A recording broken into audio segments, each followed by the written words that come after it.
This is Show Up as a Leader, a show from People Forward Network, helping you maximize your positive impact on the world by becoming your best, fully authentic self. Hey everyone, it's Rosie. If you ever find yourself struggling or being challenged in the face of change, personally or professionally, or if you are listening and you have responsibility to lead others through change, whether that is a team, whether that is your kids, or this is an episode for you. And there's so much common sense, but there's so much richness and very key practical things that you can do to really have a human, people-centered focus approach to change that is effective. I had such a wonderful nerd out session with Summer Miller. She has a rich background in HR transformation at very large organizations, being on her own with consulting. She has a doctorate in organizational leadership, and she is just a change guru and so amazing. And you're going to want to write stuff down. You're going to want to have notes because she has various ways of even how she learned how to be more people focused and practice the skills of empathy through change, even though that's not in her hardwiring. She's self-described, much more logical, much more linear. The human fluffy stuff doesn't come as natural to her, but you would never know it. And should we talk about making a shift from how do we change, which can be scary, to looking at how are we supporting ourselves and others and growing well. We talk about being really mindful of creating a space where people feel like it's happening with them versus happening to us. We talk about giving people room to put their fingerprints on things. So you're going to want to listen for that. She talks about 3 different types of connection and how that fosters into the various levels of commitment that we have for change. And how do we move from our default commitments to one that is more effective? There's just lots and lots of very tangible, tactical things that I think you can apply right away. So let me know what you think. Take a listen. Summer, I am so excited. I think I've been saying this a lot lately, but we just had amazing guests. But I'm excited to have a geek out session with you today because everything that we do is really at its core about future-proofing leaders and organizations by equipping them to more effectively navigate change and disruption. And I was just saying this to my parents this past weekend. I'm like, just remember, that the only thing constant in this world besides death and taxes is change. But we tend to not like it. And so I'm just super, super excited to have this geek out session because you also are passionate about change and how do we move through it and how do we do it more effectively and really look at it from a different lens. So we're going to talk all things change, but how did you get interested in change and why we need to do it differently and more effectively? I think a lot of it's just through experiencing change gone wrong. When you think about all the times you've been in companies and there's been big things changing and just having it feel bad again and again and trying to dissect that a bit and understand what went wrong, what could we have done or what was missing. I think it was those questions in my career in different times and places. I just started thinking, but if we did this, it would land better or this would feel better. And the more and more I experienced it as a leader, I just started studying it, nerding out, as you said, just digging in, reading books, listening to people who had been studying it. I think a lot of it was just that exploration, that wanting to learn more and to do better. And eventually that led me on to different types of education and further nerdery, eventually leading to a doctorate where I studied it for my area of research. But it just started with the questions and trying to solve for what felt bad. I love it. It usually does come from pain, right? Or this feels cringy or this isn't working. So how can we do it better? So let's talk about that with doing it better. Because one of the things that I love that besides nerding out about change and doing it better, but there's a lot of similarities where you recognize the value of that it has to be human-centered. And so I want to unpack that with you because one of the things that I say in a lot of my keynotes and when I'm doing workshops is that all the change management tools in the world, I don't care if you want to do ProSci or AdCar or any of these other ones, that in theory, they're nice if people were predictable robots or, rats in a maze. But most of these traditional models, from my perspective, fail to care for the messy human elements of how we show up in the face of change. And we don't fit nice into these models because we're messy and we're complex and we're full of emotions. So talk to me about what does it mean to have human-centered change and care for that messiness, if you will. Even more than change, I think of it as how do people grow well. If you even think about that, about kids, like how we start out, we usually grow well when we are nurtured and supported and we have people that believe in us and that say positive messages and that call out our strengths. If you think back to where that lives in our life, where maybe it's been missing or where it's been present, if you lift and shift that into a work environment, we still need the same stuff. We're grown-ups and we look at life differently, but we still have human needs that help us to be at our best when they're met. And I think that that's really at the core of it. I think there's a lot, if you want to go into neuroscience and all of those things, you can look at the science behind it. But if you just look at human experience, you realize that when certain needs are met, we are just better.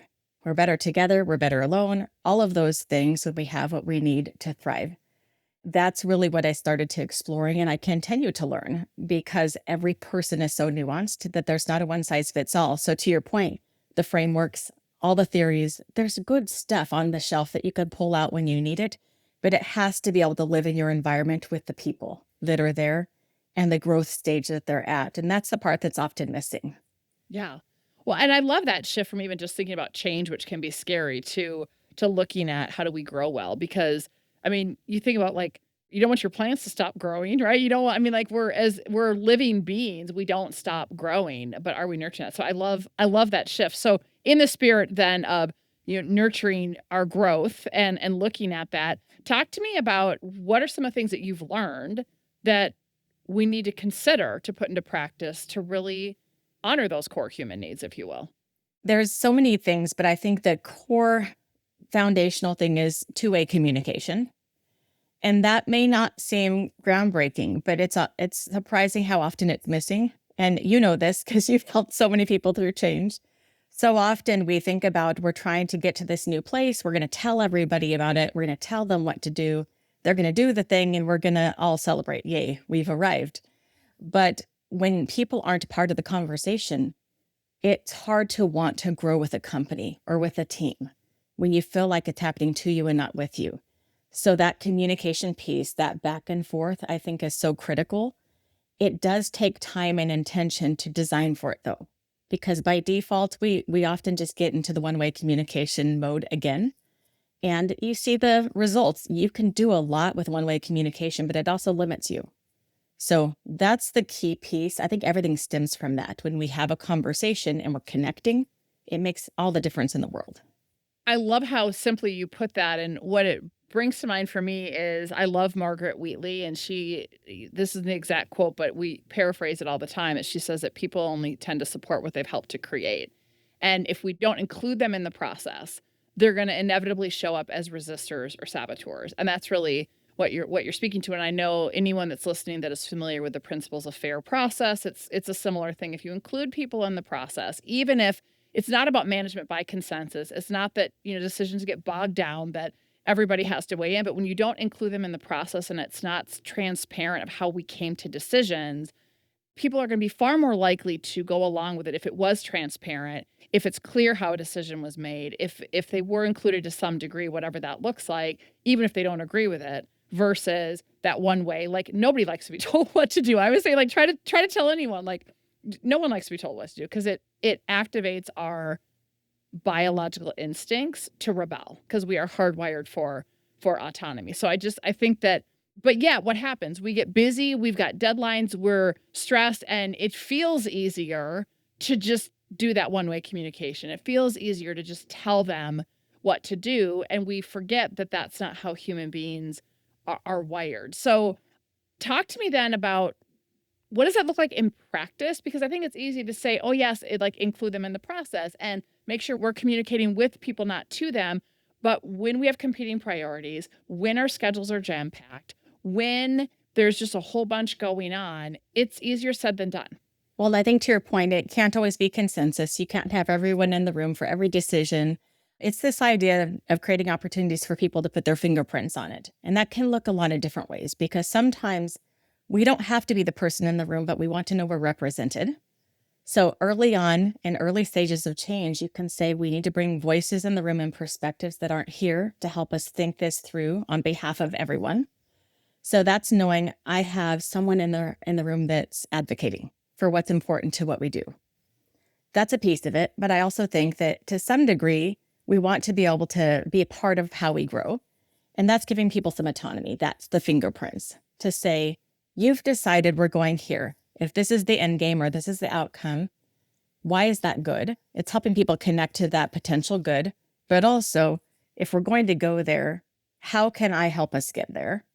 That sometimes is prescribed for people. So we don't give people room to put their fingerprints on it. We just say, these are the things, do the things, right? Do these things and get to this endpoint. And it's taking the moments and saying, we need to get here. We know that you see things we don't from the executive room. Tell us what we're missing and help us to craft the best path. And that does take some discipline, I think, from an executive team that's used to mandating and giving directives. You have to hold back and say, people closer to the work see things that we don't, and we need to trust that their voice matters and it adds value here in a way that we can't from a boardroom. It's not easy. And I don't ever want people to think this is just flip a switch easy. It's not. It's a practice and it's a discipline to lead differently so people can grow well. 100%, because our instincts as human beings are usually going to be to act with some kind of self-protective or armor, which is like, tell them what to do. We got to go fast. And I always say, like, listening well, like listening to understand is always going to be an intentional act, because our instinct is usually to do the opposite, listen to reply. Being curious is usually going to be an intentional act because our instincts are to move to judgment. So I love that you brought up that it's an intentional act, because so often we are going through our day and going through our life kind of on autopilot. Our brains are designed that way, speaking of neuroscience, as you know, and it's more efficient that way. But it takes some deliberate practices and intentionality to disrupt that autopilotness so that we can show up in a way that's effective for other humans, because our default wiring is usually doesn't help us play well in the sandbox with other people, right?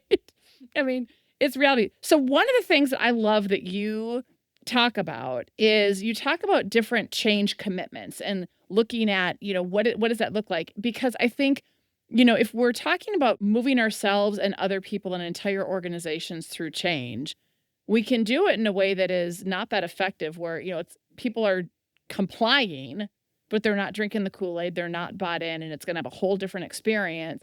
Then you have people that are actually committed to moving that change forward and being a part of it and helping it along versus being a passive, you're doing this to me. So talk to me about the types of change commitment, or the types of commitment, I guess, that go into change that you do with your clients that we can learn from.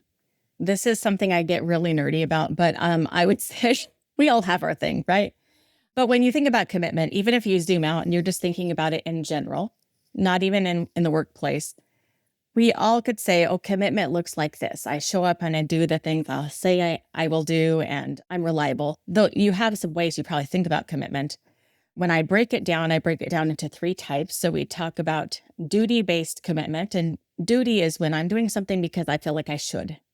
So a lot of times that can be how we parent, how we partner, the way we show up as a friend, the way we show up at work because it's our job and we get paid to do a thing, right? Duty-based commitment it's not bad. It's just saying, I'm here because I should be here. I'm doing it because I should do it. And then we have compliance-based commitment, which is more of that self-protection you talked about earlier. I'm doing something to avoid a consequence or to protect myself or other people. And those tend to be our default modes. We show up out of duty or compliance kind of by default, and we navigate the world around us. And there are rare moments, and you probably can think of them for yourself, where you're showing up based on desire. So desire-based commitment is when you believe in the potential good. You believe it's worthwhile to do what you're doing, and that helps you push through what's hard. It could be the difference in somebody saying you need to get in shape and get healthy, or there's a health consequence, or you saying, I'm going to choose this for myself because I want more energy and I want to challenge myself in a new way. That internal drive, that belief in the potential good helps you push through the hard. And when you transfer that to the workplace, most of us operate in duty and compliance zone in the day-to-day unless we have a compelling reason to push through what's hard. And that's where desire comes in. But you're trying to nurture that desire. It doesn't usually exist without intention. Yeah.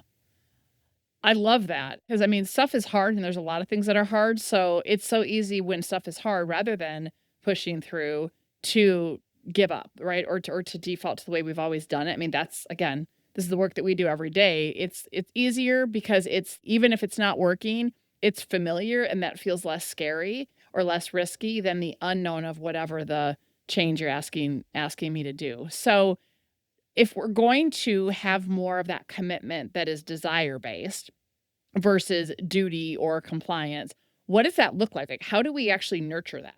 There are a lot of ways. So rather than giving people a list of 100 things to do, I try to help them think through 3 types of connection they're trying to create. So an intellectual connection is the first thing. And that's helping people kind of wrap their head around what's happening, not just the knowledge part, but the connection of that knowledge. So what's happening and why do I care? What does it mean for me and the people around me? That's the head piece, right? But also it's emotional connection. It's saying, how do I feel motivated and how do I believe this is going to lead to something good? And do I have what it takes to take those steps forward with confidence? And then the third type of connection is relational. And that's really, do I have the support around me? Is it safe to grow here with these people as I go through this change? So intellectual, emotional, and relational. If you can build those 3 types of connection when you're leading through change, you have the conditions people need for desire-based commitment. And it's not as hard as it might sound because you're probably doing a lot of it right. There are pockets of this happening everywhere, but there's just little gaps that might be able to be bridged by just intentional practices. So can you give an example, like tell a story of like where that showed up and how you bridge that gap with some intentional practices? Well, definitely I have learned some things the hard way, like we all do. And I remember a time, this is earlier in my career, where I was going through a change and it was kind of a mandated thing. We were having to move from having people not have to track their time in the workplace to now they had to keep a time card. Back before all the things were digital, right? So this is the handwritten time card. And there were all kinds of reasons for the change. It was, we have labor laws, we have to be in compliance. There's all of these frequently asked questions that we can go through every day. And I'm going through and giving all of the logical reasons. And most of my team's like, okay, we'll duty and compliance our way through this. We'll do it. It's our job, or I have to do it or else. And it was just something they just adapted to and moved on. And I had one team member that just really struggled, wrestled. There was a lot of tension. And I remember just trying to give her more logic, more of the reasons why. And the logic wasn't working, was it? No. I could not logic her into being okay.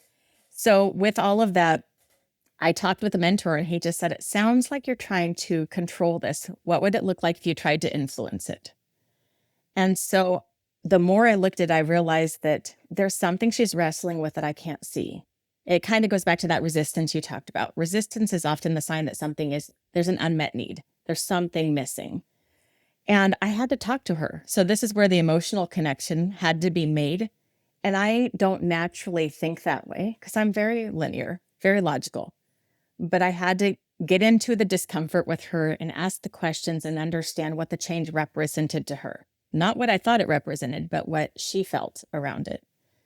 Making that emotional connection, I understood from her that this represented a daily failure for her to have to work within these parameters. In her own mind and heart, she was feeling trapped. And it was something she didn't know how to work through on her own. And sometimes I think we can nurture that desire. We can work through the stuff on our own, but sometimes we need people around us to help us figure it out through good questions and through listening and through empathy, which can be learned. I'm proof of that. But this was like an early stage where I had to realize that emotional connection needed to be met. Unless I listened and connected in that way, she wasn't going to be able to move forward without a fight. So we worked through it. It was hard for me. I learned a lot. It was hard for her too, but I think that experience transformed the way I think about people-centered change. I so appreciate that on multiple levels. And I love also like, again, when we're resisting something, our tendency is just resist harder versus what is that resistance teaching me, right? Like leaning to curiosity. There's something about that resistance that's trying to teach me something. What is that? And we tend to not go that next step. We're just like, oh, they're resisting. It's like logic harder, push harder, And all that does is tends to dig the resistance in harder versus let's get curious about the resistance and what's it opening up. One of the questions that they'll be like, what are the unhelpful monsters telling you about the change or whatever it is? Like, what's that narrative? What's that story? And let's explore it versus pretending it doesn't exist. And sometimes people don't even realize that there's a narrative or a story there, but naming it, surfacing it, and going, oh, I found is really critical to helping them through. So I want to circle back to something because you'd said it's not your natural instinct, right? That you're a very linear person, that empathy can be learned, and empathy is a skill. But you hear a lot that future ready leaders need to have more curiosity and more empathy and, emotional intelligence and all the human skills. But you do have leaders who are very linear and practical. I was coaching a leader this morning who's an executive at a large health system and was saying, relationships don't come natural to me. That's not how I'm wired. And I feel like a fish out of water and I don't know how to do this. And I've heard that a lot from people. And I think for people who are more naturally maybe wired, they still can do empathy wrong. If you're familiar with Brene Brown's work, she talks about empathy misses all the time. So empathy done wrong turns into other things. But some people just feel like, oh, I don't have it, and therefore I'm off the hook. So talk to me about the journey you've been on. And when you say that we can practice it, like what did you go through and how has that shown up for you? Well, I think back to every assessment I've probably ever taken that measures any component of empathy would say I have next to none, right? And we know that's not true because you can learn it, right? You can practice and you can integrate things that create the experience that's important. And I think I had to focus on that more. I need to get there. I need to create connection for people and make sure that they feel seen and supported. And all of these things need to happen. But how I get there is different. There's some freedom in that and understanding that it can look different for me. And the same with curiosity, because I think it's very connected to empathy and kind of coming in with questions instead of answers, entering into the discomfort with the goal of supporting and not fixing someone. Those are the things I had to practice. It was coming to a coaching conversation or a meeting with a team member and not having my agenda drive the whole thing. Asking questions and listening for where they were going and following along. I had to learn to follow their lead and to turn into more of a guide instead of pushing someone down a path. But I think it was the persistence in that practice. And it was asking for feedback because in some cases I told team members, I'm working on this because I want to make the kind of connection that helps you be at your best. And I recognize it's not natural for me. So I'll probably check in from time to time to make sure you're getting what you need. And it's inviting that honest feedback because people need to know it's safe to say, this isn't hitting the mark, right? Or it is. Oh God, there's so much in that I just love because so often when people, I'm going to say are in a formal leadership role, because we don't have to obviously have the formal role to be a leader, but so often when we're in a formal leadership role, there can be a narrative that we take on or absorb that is like, we're supposed to have it all together. And then, people get, whether it's imposter syndrome or other things, because we're supposed to have it all figured out. And there's also a fear of asking for feedback because thinking, gosh, I don't know what I'm going to hear.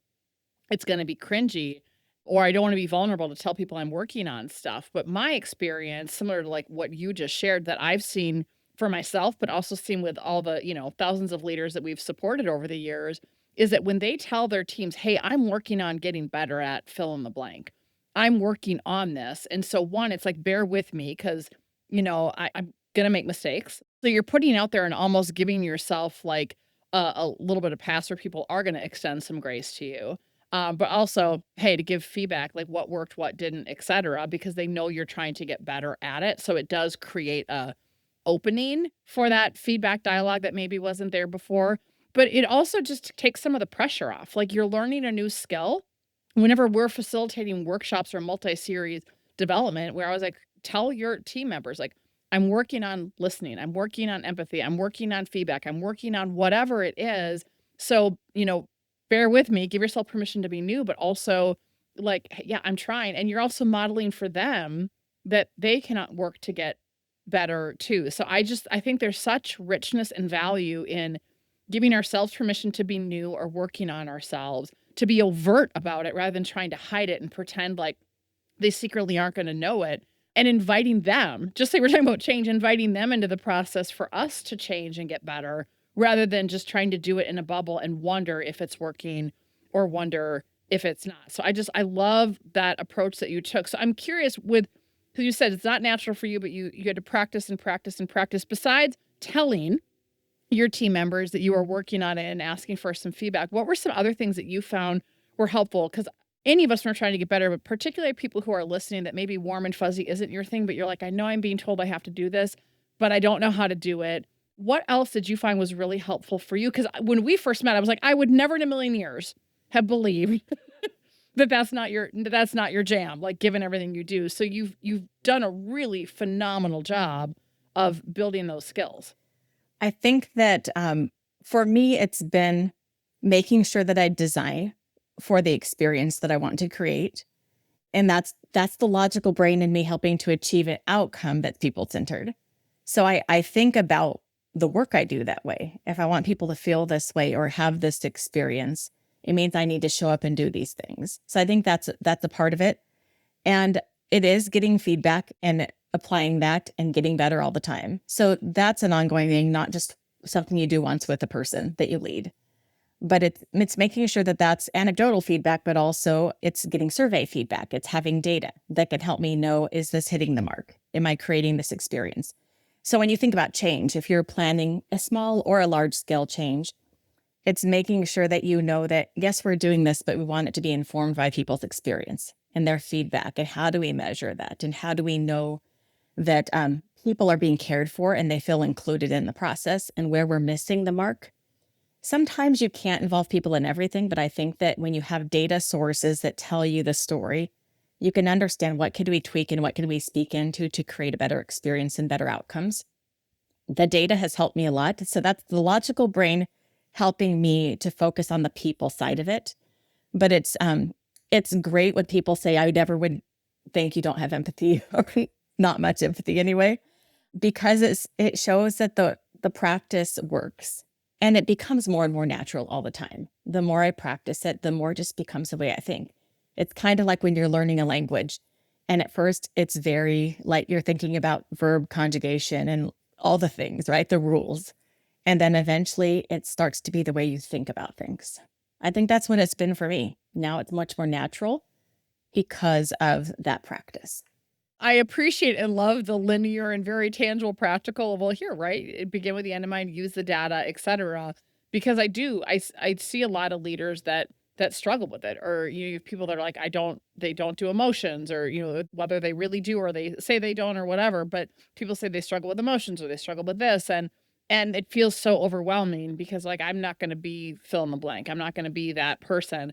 And what I appreciate about what you shared is it's very aligned with Jen Marr. She's been on our podcast twice, and she has incredible work about tangibly teaching the human skills of care and connection in the workplace and in college campuses. And she has a new book out from a leadership standpoint, and we facilitate that work. It's in our repertoire on her behalf.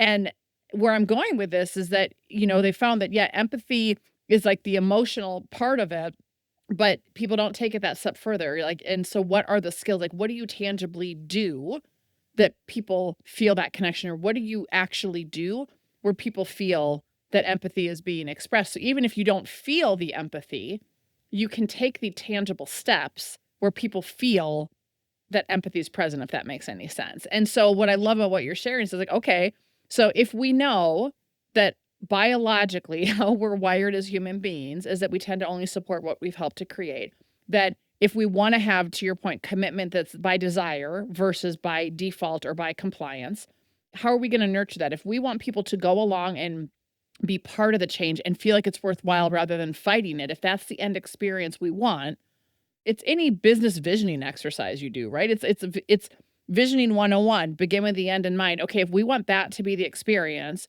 so that we can move through this change with as few bumps and bruises, because there's always going to be some, right? But like come through better and stronger versus completely bruised and tattered and weaker.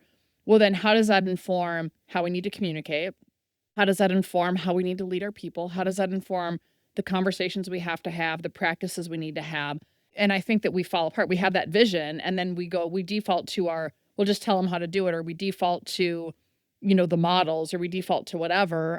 So I love the intentionality that you put in modeling it, because I think, like anything, it's, you get the reps in and it starts to become more second nature, and it starts to become more habitual, even though, years ago or whatever it was for you, that wasn't the case. And I think we can learn new skills we have neuroplasticity until our 70th decade of life. So I just think that we keep hearing that in the world of AI, like human-centered leadership skills are needed now more than ever. And what I so appreciate about your story and your journey, Summer, is that even people who that's not your natural wiring, or you're very logical, or very, like, you can still learn the skills of human-centered leadership is what I'm taking from this. Absolutely. And I think that sometimes it helps you to anchor to things that help you. Like early on, if you think about all of the assessments that are taken in the workplace that help you understand differences and communication styles, I don't think any one of those is the answer.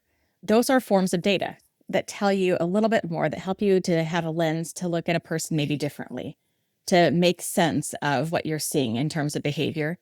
And those things help me a lot too at different stages, just to make connections with people and to even know how to talk about something, how to approach something, how to ask the question well. Things that may not feel intuitive to me, I think you can lean into tools that help you to find common language. That can help a lot too. So if people are looking for practical things to do, it's not that the assessment defines everything, but you could find some tools out there that give you that shared language, which is a huge place to start from. I love it. Well, I'm with you. Like, we're certified and use a whole bunch of different assessments, because I think any one by itself, they're valuable, but they're incomplete. But it gives you a sense of, oh, okay, with this person, they're wired this way. And so it's the platinum rule. I'm going to speak to them in their language, right? Do unto them as they would want done unto them, so that we can hopefully find some common ground. And, oh, okay, with this person, they think that way. So maybe they're not resisting this. They're just asking questions because they need to get really clear, or that's whatever this profile shows. So I love that you're looking at that. How does that source of data give me greater insight about myself or other people? And again, it's not manipulating like someone's like a chess piece, right? How do I get them to change? It's, how do we create this environment where we have that desire versus compliance? And I think, I think we just don't take that step because we're moving way too quickly. Yeah. So besides just telling people what to do, what is another, like, again, you think about all the change and disruption that everybody is navigating through, and leaders especially. What are some of the biggest missteps, if you will, that you've seen that we could learn from and try to avoid? I think this one's related to communication, but it's really thinking about where the message comes from and how people are able to connect around a change. I would say often communication is coming from an executive level. It could be a CEO, it could be a division leader, somebody at a very high rank in a company is putting out a message and saying, here's what we're doing. And there's maybe a big splash of what's coming. And then you might find leaders at different levels of the organization don't know how to talk about the change. And so they're left to kind of figure it out. And there's this belief sometimes that, oh, well, they have a leader, they can talk to their own leader, their own manager, they'll figure it out, they'll get through it. Isn't this so exciting? And what you need in times of change is you need trusted voices near you that help you navigate the uncertainty. Because we know we don't have all the answers. We can create clarity, though, even when there's uncertainty. And sometimes you need people around you to help do that. And that's a real miss in most change efforts, where the immediate leader for a team is saying, I don't know any more than you know, right? I'm here waiting for the next steps too. And in the best cases, I've seen leaders take the steps to create create clarity instead of certainty, because they don't have all the answers, but they're like, we just heard this. We have a lot of questions, but here's what we can anchor to. Here's the thing that our team can rally around so that we're more ready for what's next. And when that doesn't exist, people spin out of control. They make up stuff, they have questions, all of the anxiety can be at play. And you can create an environment where leaders at every level know how to help lead through uncertainty. So what is something that you would tell a leader of, okay, right? Because when there are big changes, there are a lot of unknowns. And I can't tell you how many times that I've heard leaders say something like, I know as much as you do, you know what I know, which does not help calm the swirl, as you talk about, because in the absence of data, our brains make up stories. So how do we create clarity in the middle of uncertainty? One thing is we don't have to over-engineer it. So I'll give you an example. So at one point I was working with a company and they were implementing agile ways of working.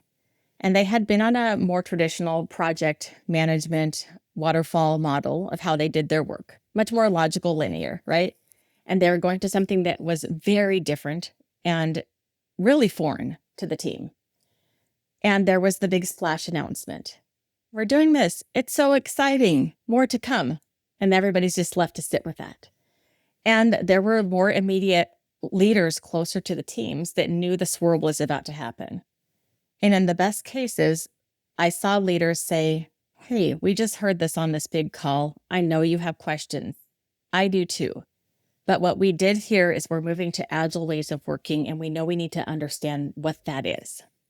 Let's just get more fluent in this idea. Here's an article we're going to read. Here's a short video we'll watch before Friday.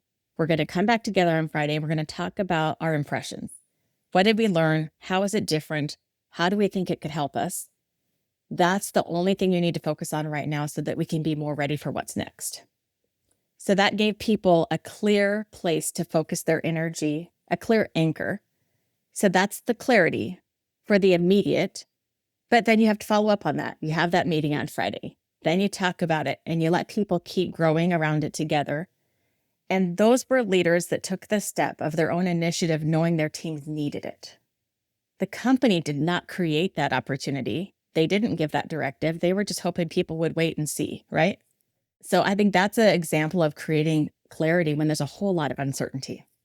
I love that. That is such a brilliant for that leader. And most organizations, when they're rolling out various changes, they don't provide that, or they provide a handful of talking points, but they're not going that next step. So I would say kudos to that leader for recognizing, okay, we don't know, because what I see all the time is that bits and pieces are announced, and sometimes there can be reasons why only certain levels of leader are in the know of various things depending on what the changes are.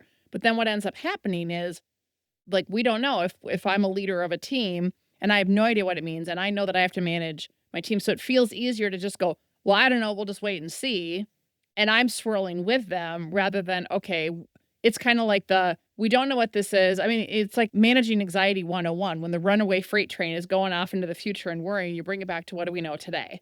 And so I think that it's, what do we know today? Well, we heard this, don't know much more, but rather than just waiting and people feel better when they have, to your point, when they have something that they can do that moves it forward. So go look up this article or watch this video, or here's a resource, or, task them with, go find 3 articles that we all can read or whatever and come back and we'll, something, but including them it's including them in that process, but also trying to find some, like I said, something to anchor so that they don't swirl out of control. I just think that it's common sense, but we fail to do it because I don't know, we get busy or we forget that humans are messy, but I think I think it's brilliant. So. Well, it helps, and it can live in a lot of places. That's a professional example. But I think if you look at your own personal life, there's a lot of decisions we have to make, or things are happening all around us every day that are uncertain. The whole world is uncertain right now. So sometimes you just have to hang on to what can I focus my energy on right now to help me be ready for what's next. And that even with my own kids, we had to change schools. And so our clear task was, we're going to research 3 different schools this week. Because there was a lot of, I don't want to change schools. What's this going to mean? I have to find new friends. Like, all of that swirl was happening. And at the time we just said, we just have to focus on finding the next spot, anchoring to something. Let's start by researching. We're going to look at 3 schools. We're going to look for these criteria and we're going to compare them. After we've done that, we'll decide what's next. And that just helps. It helps the brain to stop trying to solve a problem. I love it. Yeah. So many, like, let's just start with researching. Let's just start with looking something up, or let's just start small, right? And go from there. So I love that.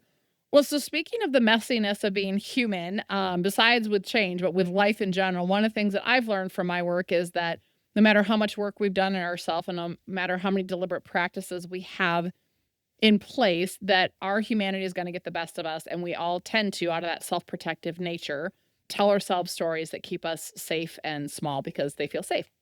So what I would love if you would be willing to share, Summer, is what is a self-limiting story that you still tell yourself sometimes? And when it shows up, how do you move beyond it so that you can still show up as a leader in your life and have the impact you want to have? I would say it's one that's kind of come up at different stages. And for me, it was believing that to have impact, I needed to stay in a certain kind of role in a corporation. So I was in a corporate role for 25 years, kind of moving through the motions of leading teams and taking the next step and progressing to show value. And you can get really tied up in that kind of thing where it becomes almost your identity. You forget who you are without that thing.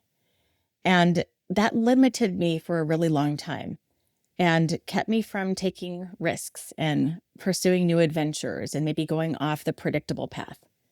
And I did make that move, but it doesn't mean that I've completely gotten over that. I think sometimes my value can get really tied to my productivity. And that's something that I have to keep challenging myself and asking myself, hard questions and making sure I have people in my life that will ask me questions around what's really most important.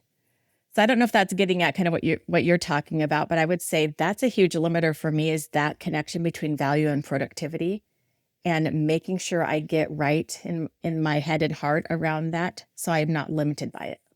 I love that. Yeah, that I call it that warped sense of value proposition shows up in one of the faulty programs we identified in our research called the overachiever. It's where we feel it's conditional or it's attached and we forget, so we have to do the upgrade work, but then remind ourselves and have ongoing practices that our value is not dependent on or conditional upon our productivity or how much we get done or whatever. There's other ways that I can add value, like mentoring others or guiding them or showing up in a certain way. And it can calm that, like, I got to get stuff done type of a thing. So, and I see for whatever it's worth, when it comes to like moving through change, that is one of the operating systems that gets in people's way because they're like, we want to go quick rather than effective. And quick does not always mean effective, right? So I love that. Thank you for that. Yeah. All right. Are you ready for quick questions? Sure. Okay. Fill in the blank. Living authentically is Living my values in my thinking and my actions. love that. Love that. When the world is presenting an opening, but you don't feel like showing up as a leader, what do? I often talk to somebody who knows me well that can help me to see how I could be my truest self, even when it's hard. Call in reinforcements. I love that. I love it. What is something people would be surprised to know about you?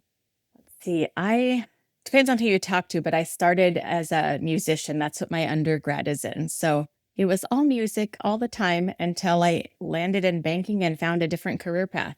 So what instrument did you play? I sing and I play acoustic guitar, but I mostly studied composition and arranging in school.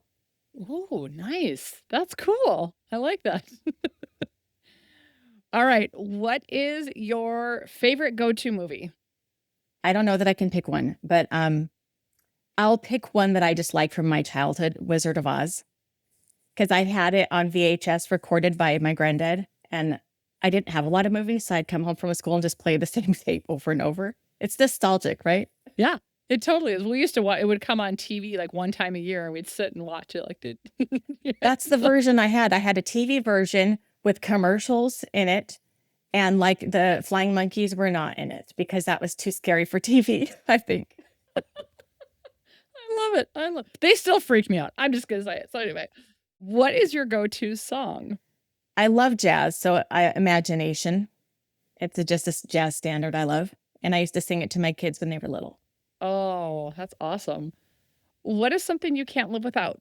There's like I'd say the faith and family are kind of my core. But if I'm just being like real about when I wake up in the morning, is coffee. How do you take your coffee? I usually have a little bit like a splash of creamer. It has to be a certain color. There's a color that's right and a color that's wrong. Oh my gosh, I am totally with you. I'm like, not enough creamer, too much creamer. Oops. And there is like a picture out there on the internet and it shows like the shades of, it's like a bunch of coffee cups and it's like, which color are you, right? I have a certain color. I've seen that one and I'm like, yep. That's amazing. I love it.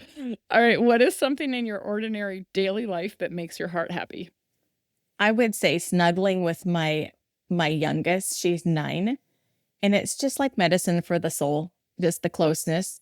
And the big kids, they don't want to snuggle in the same way. So it's not that I don't love them, but they're kind of over it. But she still is a snuggler. So we say it's snuggle o'clock, right? It's time. Yeah, when they go past the snuggle age, you're like, oh boy. So yes, I love that. I miss the snuggle stage. And what are you grateful for right now? I'm grateful that my kids are at home this summer and just happy and restored. I have 3 kids on the autism spectrum, and it's hard for them. The school year is their toughest time because there's so much change and unpredictability. And it's great to see them in their happy place, their safe space. And that just makes my heart happy. I love that for you and for them. I love that. All right. One final closing question. Summer, if you could challenge leaders everywhere to practice this one behavior that would create more human workplaces and equip everyone to show up as a leader, what would that be? I think I'll go back to something I said today. It's listening to support rather than to fix people. Mic drop right there. No one wants to be fixed because they're not broken, right? So, Summer, this has been a delight, and I just appreciate the very tactical, practical, change does not have to be that hard. I think we make it harder because we're messy humans, but what are things that we can do to include our messy humanness and for ourselves and others? So I'm just very appreciative of the work that you do. I'm appreciative of this conversation. I got a few good nuggets for myself. So much, much gratitude. Thank you. My pleasure. I'm Rosie Ward, and this is Show Up as a Leader.